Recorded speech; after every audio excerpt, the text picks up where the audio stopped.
What's up everyone, welcome back to the Vegan Test Kitchen. Cinco de Mayo is right around the corner, and because of that, I thought it was the perfect opportunity to make Mexican millet. It's essentially a spin on the Spanish rice. As the name suggests, we're using millet instead of rice. So, as always, all the ingredients that you need are listed below. Let's get started.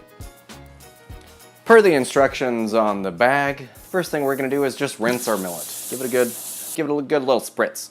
Now we're going to chop our onion, garlic, and jalapeno. Now this is obviously the perfect time to make this as spicy as you want. Keep some seeds in there if you wish. Otherwise, you want to take the majority out. I want a little spice in mine, so I'm going to keep some of these seeds.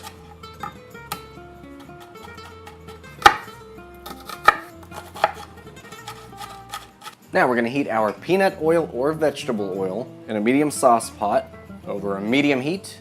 We're going to go ahead and throw in our garlic, and then once that begins to sizzle, we'll add in our onion and our jalapeno. Alright, the garlic is starting to sizzle, so let's add our onion and our jalapeno. And we're going to stir this occasionally until the onion is slightly golden, soft, about 6 to 8 minutes.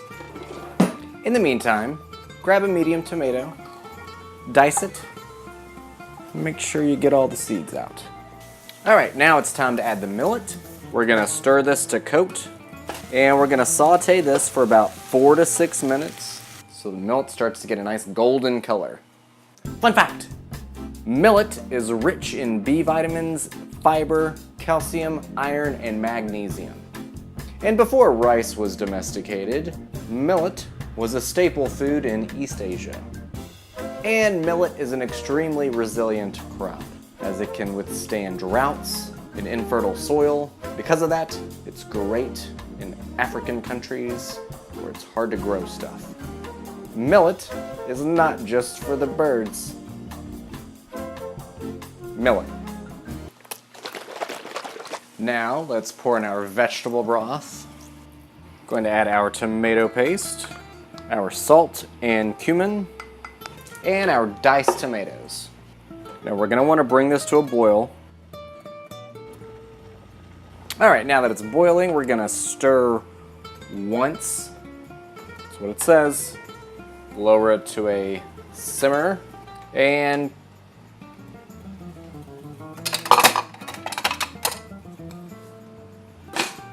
cover it. And we're going to cook this for about 25 to 30 minutes until all the liquid is absorbed. Alright, it's been 25 minutes. Let's check this bad boy. It does appear that the majority of the liquid is absorbed. So that's a good thing. So we're going to take it off the heat. We're going to cover it back up. And we're going to let it cool for about 10 minutes. In the meantime, grab some cilantro, start chopping. You're going to need 2 tablespoons. While you're at it, grab a lime.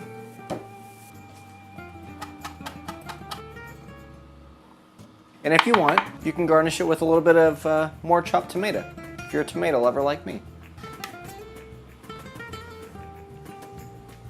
And we're also going to garnish with a little bit of lime juice. Alright, I think we've let it cool enough.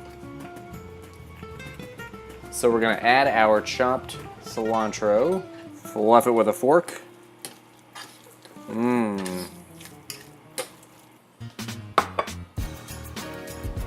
Let's try it. I love me a good Spanish rice. It's good. I definitely like the lime on top. I like it.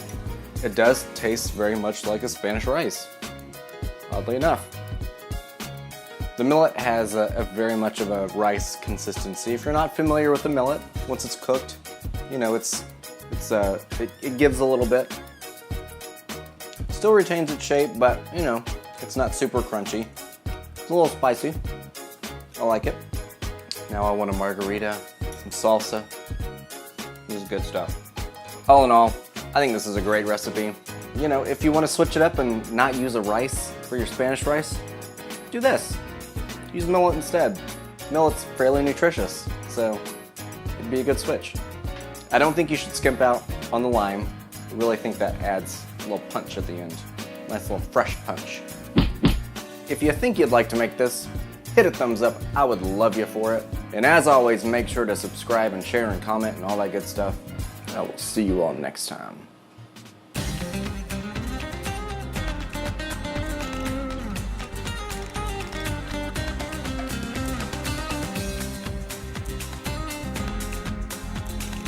Let's go.